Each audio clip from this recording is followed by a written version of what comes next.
The Bible is an excellent example of ancient literature despite its historical inaccuracies and theological biases. The importance of the Bible in these terms cannot be overstated.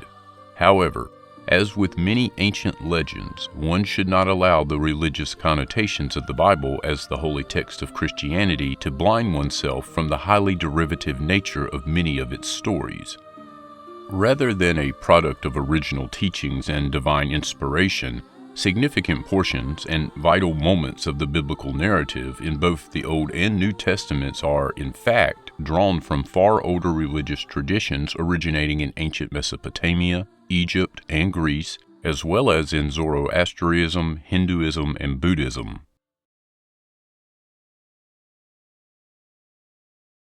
The book of Genesis resembles several parts of the Enuma Elish, especially Genesis 1.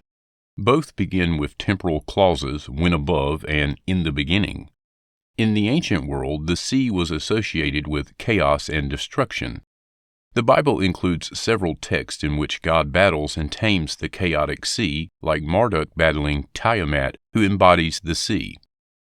Rather than creating out of nothing, both God and Marduk create by giving order to the chaos, which for Marduk means creating out of Tiamat's corpse. Both God and Marduk separate primordial waters and place a barrier in between the upper and lower waters. Both create luminaries to give light. Genesis 1 occurs over 7 days, and the Enuma Elish is told across 7 tablets. On the 6th day, God creates humans, which Marduk does in the 6th tablet of the Enuma Elish. While God marks humans as special by making them in God's image, Marduk has man created from the blood of a slain god. God orders humans to work and care for the earth. Marduk assigns the work of the gods to the humans so that the gods can rest. Finally, both the Enuma Elish and the Bible include stories about the founding of Babylon, including the building of a tower or ziggurat. But while Marduk names the city Babel, which means gate of the gods, the Bible connects Babel to the Hebrew word to confuse. Scholars offer different explanations to account for the similarities between the Enuma Elish and the Bible. Because Babylon was a significant power in the ancient Near East, it is possible that some biblical writers knew the Enuma Elish. Others think the similarities result from the common ancient Near Eastern beliefs that influenced both texts. If the writers of Genesis did know the Enuma Elish, we must also ask whether they were simply adapting the poem to tell their own stories of creation, or if they purposefully reworked the Enuma Elish to claim supremacy for Israel's God instead of Marduk. Created by God from the dust of the ground, with life subsequently breathed into him, according to the Bible, Adam was the first man. Provided with the Garden of Eden in which to live, the consumption of the forbidden fruit results in Adam, along with his wife Eve, being expelled from the garden. As it turns out, this Judeo-Christian tradition is not original, but instead appropriates significantly from the Epic of Gilgamesh, which includes the tale of Enkidu. Formed from clay and water by Aruru, the goddess of creation, Enkidu lives among the animals in a natural paradise until he is tempted by a woman, Shemhat, who tricks him into leaving his sanctuary naked. Unable to return, Enkidu is condemned to walk the earth among other humans until his eventual death by illness, a condition non-existent in his previous paradise.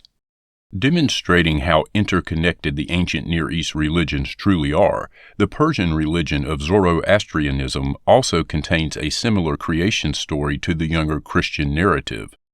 The Avesta, the primary collection of religious scriptures in Zoroastrianism, depicts a story of the creation of Ormuzd. Taking 6 days and resting upon the 7th, the 10th century BC text also includes reference to the creation of the first 2 humans, named Adama and Eva.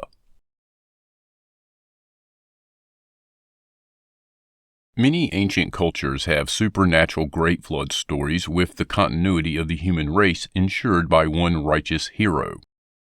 The biblical story recounts God's frustration and anger with the destructive and out-of-control human race. God then decides to destroy all life upon the earth. One good man, Noah, is told about this and instructed to build and provision a large ship. God instructs him to take his wife, sons, daughter-in-laws, and precise numbers of all the animals to restart life afterward. The earth is then destroyed and repopulated by Noah's descendants. In Sumerian and Old Babylonian cuneiform tablets, a similar story is recounted. The gods are frustrated and furious with the continuous noise of humans. The name of Noah's counterpart in the Sumerian legend is Ziusudra, circa 2300 BC. In a later version in Old Babylonian, circa 1646 BC, he is called Atrahasis. Around the middle of the Old Babylonian Empire, he and the flood account are weaved into the Epic of Gilgamesh as Utnapishtim. All these texts predate the Hebrew sacred texts, which would later become the Hebrew Bible. Student scribes practiced their skills by copying these stories over and over. Subsequently, several copies and fragments dating from almost 2 millennia have been found in Mesopotamia, including the ruins of the once great palace and library in Nineveh. Abraham, a common patriarch of all three Abrahamic religions, is an ancient figure within the Judeo-Christian narrative who is called upon by God to abandon his home and settle new lands. Commanded by God to offer up his son as a sacrifice, Abraham was about to murder his son Isaac when an angel interrupted and rewarded him for his obedience to the divine will. However, predating the earliest known references to Abraham by at least a couple of centuries, the Hindu legend of Ressurection, a tale in which a father must prove his worth through great familial sacrifice, bears notable comparisons to the biblical counterpart. Ressurection, a king, came to owe Vishwamitra, a sage, the rights to his kingdom. Willingly parting with his worldly possessions and title, Vishwamitra still demanded an additional fee, and so Ressurection sold his wife and son to raise more funds. Taking a job at the crematorium, a low-class position within ancient Hindu culture, at a later date Ressurection's son was killed by a snake bite. Brought to him by his wife for cremation, Ressurection refused to do so until his wife paid the requisite fee. Impressed by Ressurection's strict adherence to the rules and his duty, Vishnu elevated Ressurection and his wife to divinity and resurrected his son. The Bible story of Moses is set in the time of a cruel pharaoh who ordered all Hebrew baby boys killed at birth to stop the Israelites from increasing in number and becoming a threat. A populous Hebrew nation, the pharaoh feared, could lead to insurrection and rebellion in Egypt. In the biblical story, Moses' mother makes a wicker basket which she seals with pitch to make it waterproof. She places Moses in the basket and floats it down the Nile where Pharaoh's daughter bathes. The latter rescues the infant and raises him as her son, with a privileged princely education including astronomy, religion, mathematics, and writing, as attested by Egyptian correspondence about the education of foreign princes at their court. The Hebrew priest revised, edited, and added to the existing Israelite sacred texts during their Babylonian captivity. Skeptics believe that this was when the Bible story of Moses was developed from ancient Mesopotamian hero stories. Sargon, the founder of Akkad, had a similar basket trip down the river as an infant. His mother was a priestess who birthed him in secret. She also made a wicker basket sealed with pitch and set him afloat on the Euphrates River. He, however, was rescued and raised by a humble peasant until the powerful goddess Ishtar, formerly Inanna of the Sumerians, took an interest in him. As a youth, he became the cupbearer of the king of Kish, whom he later overthrew before setting about building the world's first empire. Sargon's existence around 2279 BC is attested by several cuneiform tablets, including some recovered at Amarna, Ashur, and Nineveh, and Hittite fragments. His birth legend is recorded in later copies from Babylon. The Ten Commandments brought down by Moses from Mount Sinai are a composite set of religious principles which form the ethical fundamentals of the Judeo-Christian tradition. However, despite this centrality to both Christianity and Judaism, the Ten Commandments are not unique to these world religions, nor, in fact, do they originate with them. Predating the incident with Moses, which supposedly occurred in 1490 BC, the Egyptian Book of the Dead, dating from approximately 2600 BC, bears noteworthy similarities. Where Exodus chapter 20 verse 7 proclaims, "Thou shalt not take the name of the Lord in vain," the Book of the Dead stipulates, "I have not blasphemed."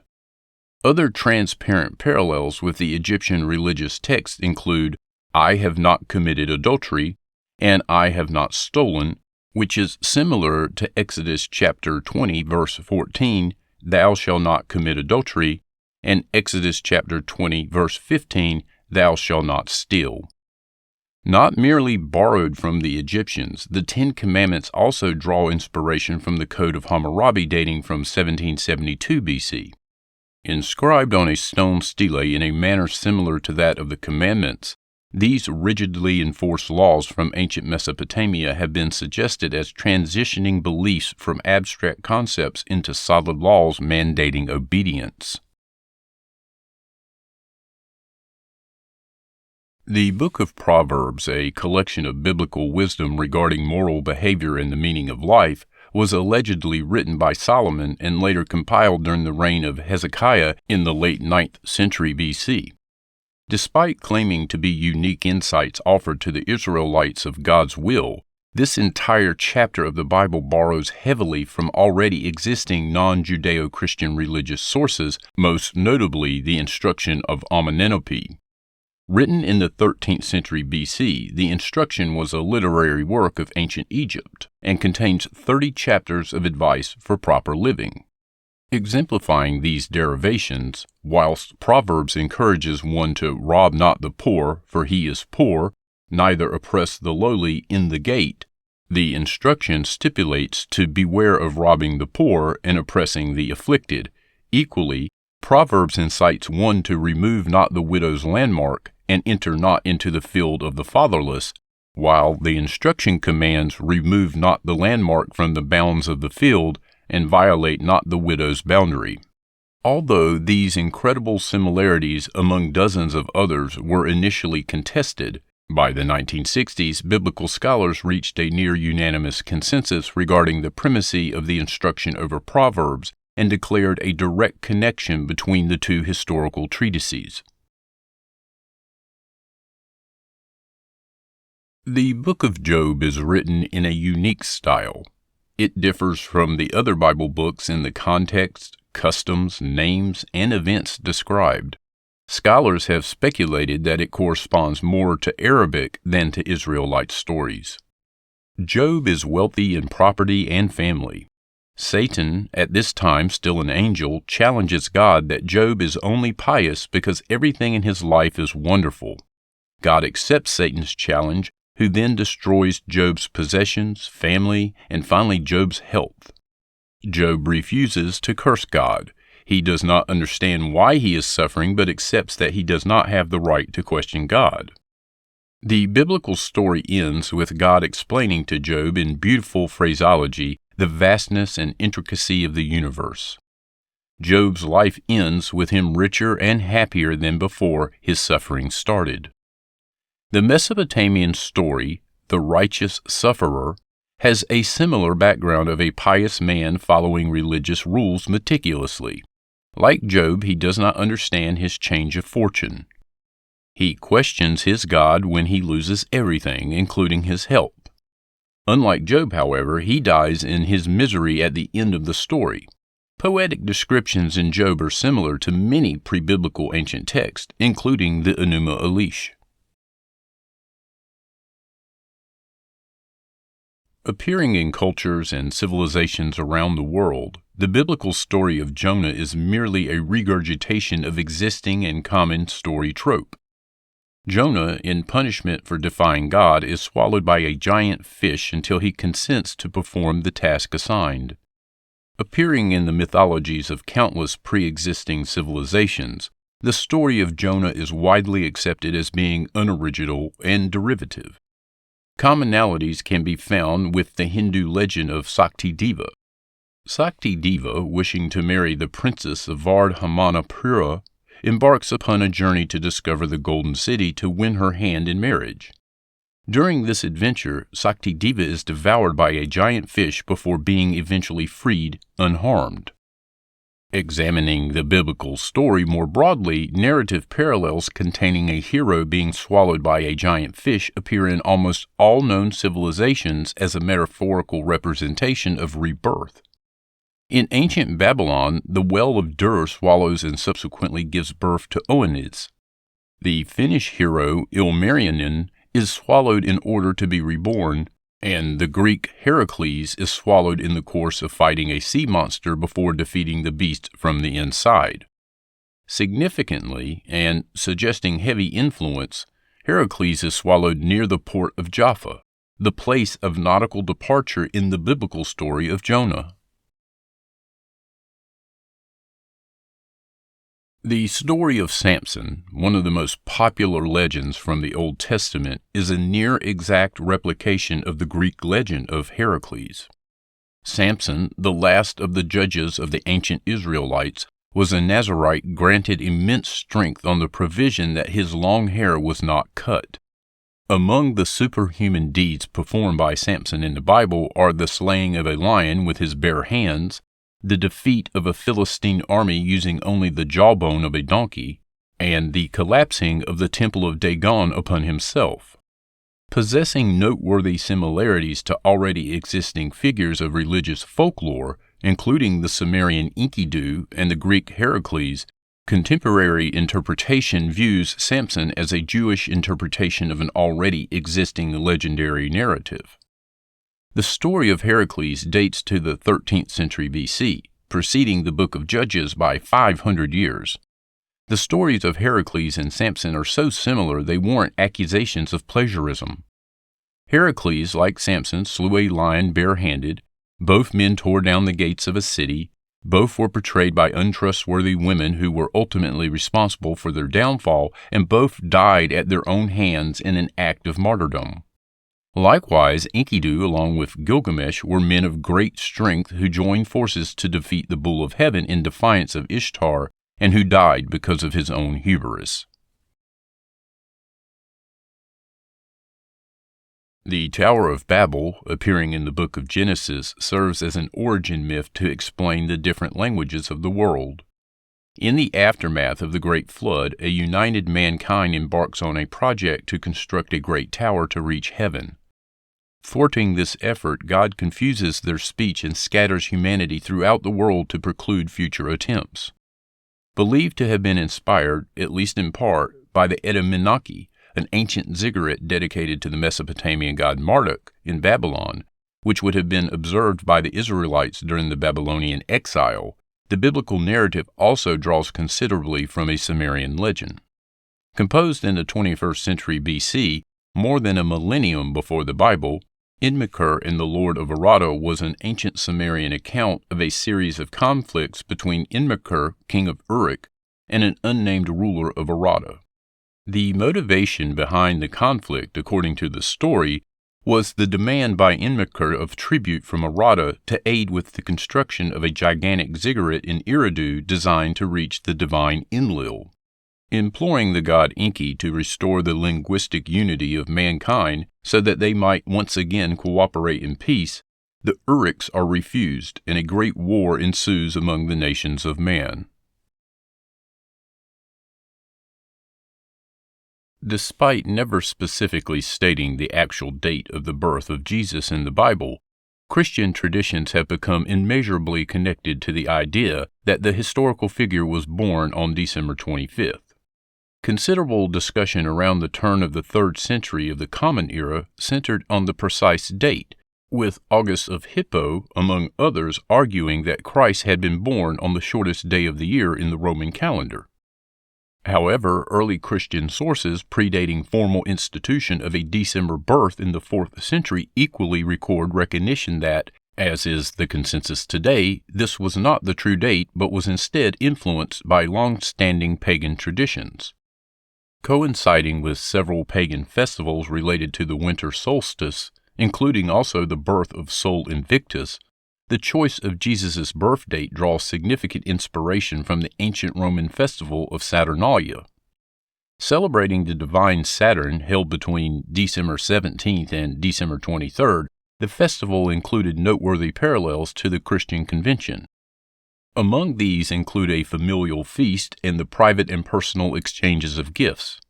Saturnalia itself borrows from earlier traditions, most notably from the Greek holiday of Chronia, a celebration of the Greek titan Kronos, father of Zeus. Rather than a unique inclusion in the Christian narrative, the virginal birth of Jesus actually borders on cliché among ancient religious traditions. Enshrined in the Nicene Creed, the virgin birth of Jesus forms an important narrative turn of the Christian biblical story.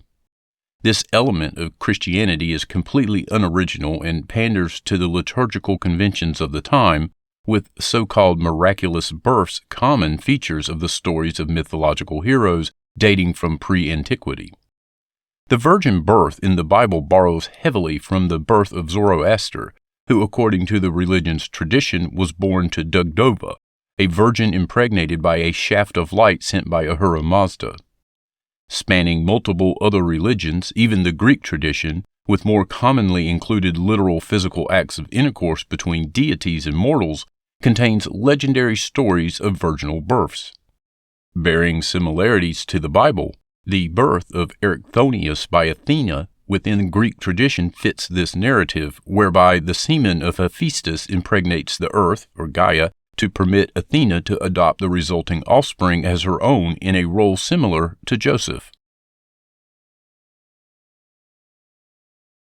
Predating the birth of Jesus by more than 500 years, significant parallels between the teachings of the Buddha and of Jesus can be recognized.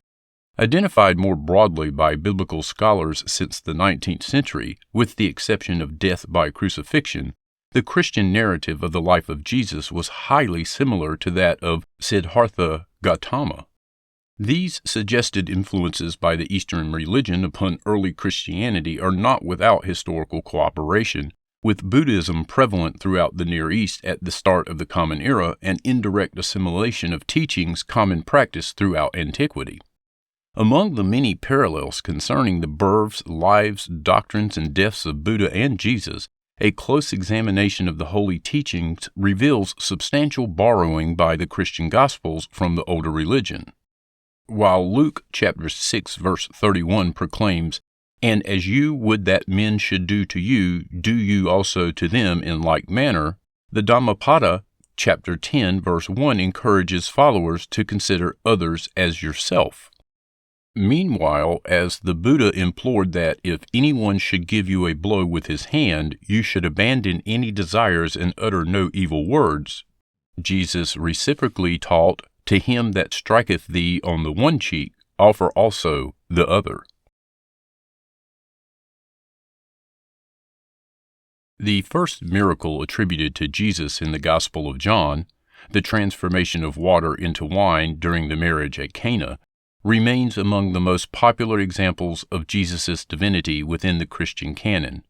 However, as with other notable portions of the Gospel of John, this aspect of the Christian narrative leans heavily upon the traditions of the cult of Dionysus, the Greek god of wine, who, as one of the best-known deities of the Greek pantheon, was worshipped throughout the Greco-Roman world, including in Palestine. Containing close resemblances to the events at Cana, Dionysus was believed to sneak into temples and refill wine barrels overnight. Bearing even closer parallels with the Christian story, the Greek novel Leucippe and Cleitophon tells the story of a herdsman unsuspectingly inviting Dionysus into his home to dine.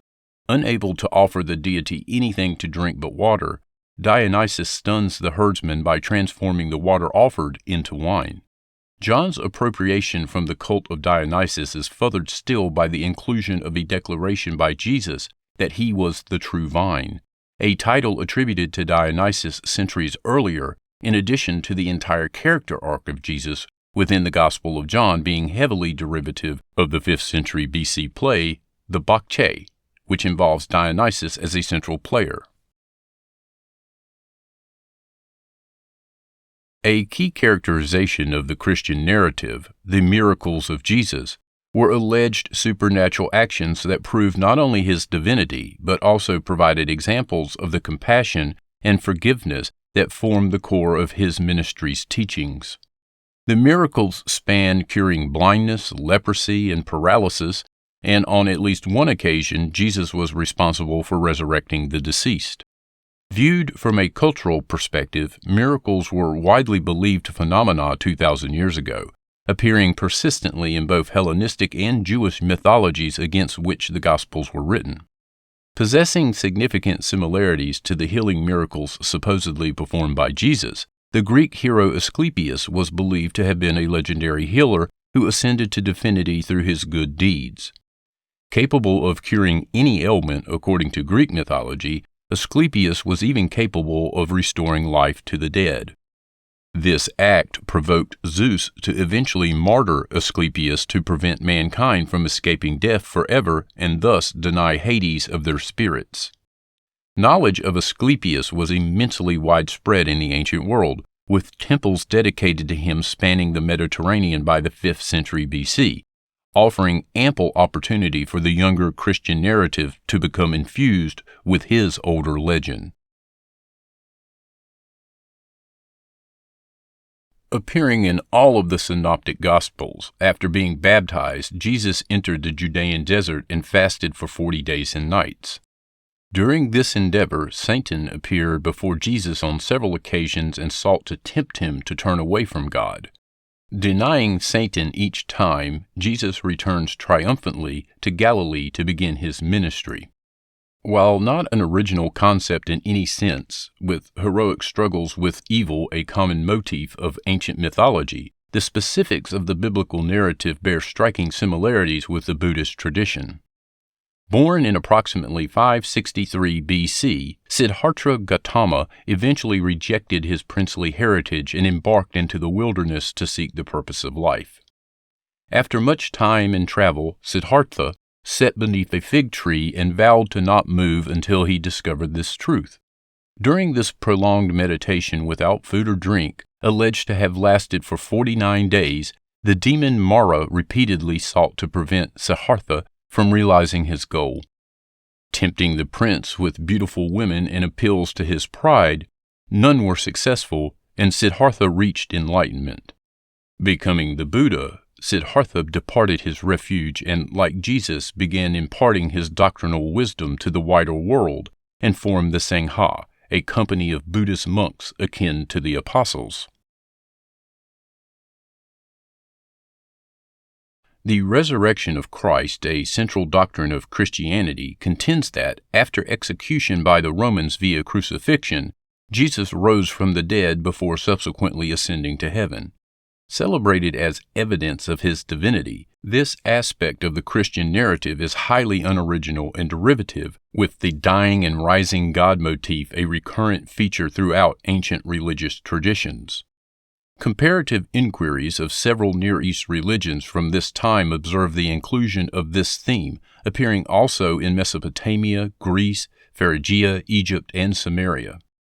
Bearing a close resemblance to the subsequent Greek narrative of Persephone, the Sumerian god Tammuz, killed in place of his wife Inanna, who had escaped the underworld, would be resurrected each year to walk the earth again for a brief time in honor of his sacrifice. Equally, the Egyptian deity Osiris was murdered by his brother Set and chopped into many pieces scattered across the world. Pieced together by his wife Isis, Osiris was resurrected and became the king of the dead within the Egyptian pantheon. With similar appearance by Adonis in ancient Greece and Attis in Phrygia, the Christian narrative regarding Jesus is simply another in an extensive history of resurrection stories.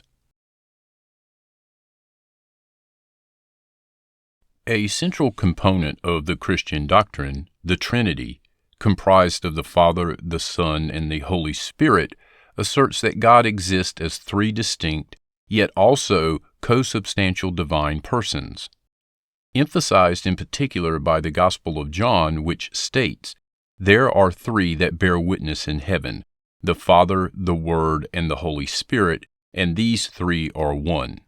Belief in the precise form of the Trinity remains a matter of disconnect between various Christian denominations. However, despite internal schisms, the concept of a divine Trinity is not original to Christianity, but rather borrowed from earlier and older religious traditions. Known broadly as tritheism, the belief that divinity is composed of three entities, this religious convention is recurrent among the world's religions. The Hindu Trinity, for example, contains Brahma, the creator, Vishnu, the preserver, and Shiva, the destroyer, who act harmoniously to maintain balance. Observing even more ancient religious beliefs, many of humanity's oldest theological conceptions contain a trinity, including Amun, Re, and Ta in Egypt, Ishtar, Baal, and Tammuz in Mesopotamia, and of course Anu, Enlil, and Ea in Sumerian mythology. Although angels, demons, and the eternal struggle between good and evil form a central component of the Christian religious canon, one should not automatically assume that these concepts originated with the religion itself. Instead, these supernatural elements, once again, were borrowed from an already existing philosophy, in this instance Zoroastrianism, and transposed into the Christian narrative. Predating Judeo-Christianity by many hundreds of years, Zoroastrianism is widely believed to have been the first organized religion to construct a detailed account of these religious concepts and coalesce them into a single history. According to the Zoroastrian creation myth, Ahura Mazda resided in the light above, and Angra Mainyu dwelled in darkness below. Creating 7 heavenly beings to support him in his good works, Ahura Mazda brought into creation the Amisha Spintas, along with the countless Yazids to serve as lesser angels. Filling the space between light and darkness with perfection, Angra Mainyu responded by creating an equal number of negative opposites, trapping humanity in a world of two halves, of day and night. This assault upon creation rendered the world an imperfect place where good must always struggle against evil. Overall, a similar story to the biblical creation narrative, albeit one which separates good and evil into two personages rather than a single monotheistic omnipotent entity.